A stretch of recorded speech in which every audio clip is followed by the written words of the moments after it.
မွန်ဘရင်ရာဇာဒေးဗစ်ကိုတုံးလုံးစေခဲ့တဲ့မင်းရဲကျော်စွာတေဆုံးခါနီကလူဝင်စားကျိန်ဆောင်ပရိသတ်များအလုံးမင်္ဂလာပါသူသားရင်ကနေပြက်လေးကြိုဆိုလိုက်ပါတယ်မြမသမိုင်းရဲ့တွေ့ရရဲစိုးနေတဲ့စာမျက်နှာတွေထဲမှာအင်းဝဟန်တာဝရီအနှစ်40စစ်ပွဲဆိုတာအထင်ရှားဆုံးပါပဲဒီစစ်ပွဲကြီးရဲ့အလဲဘဟုံမှာနေမင်းတစင်းလိုတောက်ပါခဲ့တယ်လို့ကျွေလွင့်သွားတဲ့အခါမှာလေကျိန်စာတစ်ခုနဲ့အတူသမိုင်းကိုတုံးလုံးစေခဲ့တဲ့သူရဲကောင်းတစ်ယောက်ရှိပါတယ်သူကတော့အင်းဝဘရင်မင်းခေါင်ရဲ့သားတော်စစ်ဘရင်လိုတင်စားရတဲ့အင်ရှိမင်းရဲကျော်စွာပဲဖြစ်ပါတယ်။ရန်သူလက်ထက်မှာအသက်ပြောက်ရမှာကိုမကြောက်ဘဲတေချင်းတရားကိုတောင်လက်စားချေဖို့လက်နက်တစ်ခုလိုအသုံးချခဲ့တဲ့သူ့ရဲ့ဇလံကအတော်လေးစိတ်ဝင်စားဖို့ကောင်းနေပါတယ်။မင်းရဲကျော်စွာ AD 1391 1415ကငယ်စဉ်ကလေးကစစ်မြေပြင်မှာအရွယ်နဲ့မလိုက်အောင်ရင်းနေသူပါ။သူကအင်းဝတက်တွေကိုဦးဆောင်ပြီးတော့ဟန်တာဝရီဘရင်ရာဇာတိရစ်ကိုအကြိမ်ကြိမ်အကြက်ရိုက်စေခဲ့သူဖြစ်ပါတယ်။မင်းရဲကျော်စွာရဲ့နာမည်ကိုကြားလိုက်ရုံနဲ့မွန်စစ်တီတွေဟာဒူးတုံရတဲ့အထိသူ့ရဲ့အစီအရေးကျွမ်းကျင်မှုကပြောင်းမြောက်လာပါတယ်။ဒါပေမဲ့1415ခုနှစ်ဒလမြို့အနီးကတိုက်ပွဲမှာတော့ကန်ဂျမာကမျက်နှာလွှဲခဲ့ပါတယ်။မင်းရဲကျော်စွာကသူ့ရဲ့စီးတော်စဉ်ပေါက်ကျော်ပေါ်ကနေရန်သူတပ်ထဲကိုအတင်းနှင်းနှင်းတိုက်ခတ်ရင်းနဲ့စင်ချေချော်ရာကနေရန်သူလက်ထဲကိုဒဏ်ရာပြင်းထန်စွာနဲ့ကြားရောက်သွားခဲ့ပါတော့တယ်။ဒဏ်ရာတွေနဲ့လဲကျနေတဲ့မင်းရဲကျော်စွာကိုဟန်တာဝရီဘရင်ရာဇာဒေးရစ်ရှိကိုခေါ်ဆောင်သွားကြပါတယ်။ရာဇာဒေးရစ်ဟာရန်သူဖြစ်ပေမဲ့မင်းရဲကျော်စွာရဲ့ရဲစွမ်းတပ်တီကိုအတော်လေးလေးစားတဲ့သူပါ။ဒါကြောင့်မင်းရဲကျော်စွာကိုတတ်ဖို့အမိန့်မပေးဘဲအကောင်းဆုံးစိတ်ကူတာပေးဖို့စီစဉ်ခဲ့ပါတယ်။ရာဇာဒေးရစ်ကမင်းဟာတကယ်သူရဲကောင်းပဲ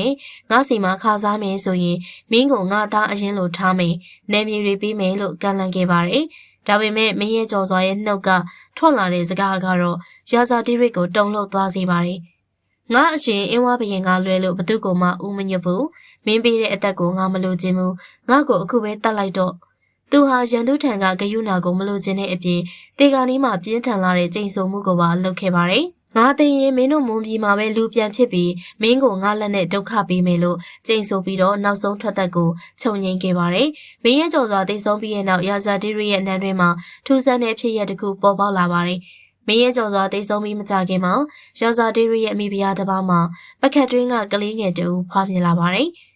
ရာဇဝင်ရဲ့အဆိုအရအဲ့ဒီကလေးငယ်ရဲ့ခန္ဓာကိုယ်မှာမင်းရဲကျော်စွာစစ်မြေပြင်မှာရခဲ့တဲ့ဒဏ်ရာအမှတ်သားတွေနဲ့တထထဲကျတဲ့အမှတ်သားတွေပါလာတယ်လို့ဆိုပါတယ်။ဒါအပြင်အဲ့ဒီကလေးဟာစကားပြောတတ်ဆအရွယ်မှာတင်အင်းဝဘက်ကအတုံးနှုံးတွေစီရေးစင်ရာတွေကိုသိနေရကြောင်းရာဇာတီရိဟာမင်းရဲကျော်စွာငါစီမှာတကယ်ပဲလာဝင်စားပြီလားဆိုပြီးတော့ထိတ်လက်စိုးရင်ခဲ့ရပါတယ်။မင်းရဲကျော်စွာဝင်စားတယ်လို့ယူဆရတဲ့အဲ့ဒီမင်းသားဟာအသက်ကြီးလာတဲ့အခါတကယ်ပဲထူးခြားတဲ့ဇယိုက်တွေရှိလာခဲ့ပါတယ်။သူဟာမိဘဖြစ်သူရာဇာတီရစ်ကိုရိုသိမ်းမှုမရှိဘဲခက်ထန်တဲ့စိတ်ထားတွေရှိလာပါတယ်။နောက်ဆုံးမှာတော့အဲ့ဒီမင်းသားဟာသူ့ရဲ့ခမဲတော်ရာဇာတီရစ်ကိုပြန်လည်ပုံကန်ဖို့ကြိုးစားခဲ့တယ်လို့ဟန်တာဝရီနန်းတွင်းမှာလည်းညီကိုချင်းတပ်ဖြတ်မှုတွေအာဏာလုမှုတွေဖြစ်ပေါ်စေခဲ့ပါတယ်။ဒါဟာမင်းရဲ့ကြော်စွာရဲ့ကျိန်ဆိုမှုအတိုင်းဟန်တာဝရီကိုအတွင်းကနေဖျက်ဆီးမယ်ဆိုတဲ့အချက်တကယ်ဖြစ်လာတာလို့သုံးသပ်ကြပါတယ်။ရာဇာတီရိဟာပြင်ပရန်သူမင်းရဲကျော်စွာကိုအနိုင်ရခဲ့ပေမယ့်သူ့ရဲ့သားတော်အဖြစ်ဝင်စားလာတဲ့မင်းရဲကျော်စွာရဲ့ဝိညာဉ်ကိုတော့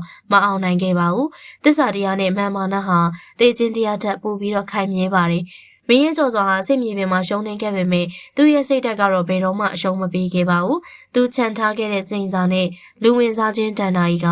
ရာဇာတီရိရဲ့နှလုံးသားကိုတသက်လုံးခြောက်လန့်သွားခဲ့တယ်လို့ဆိုရမှာပဲဖြစ်ပါတယ်။အဆုံးထိကြည့်ပြီးလို့အားလုံးကိုကျေးဇူးတင်ပါတယ်ရှင်။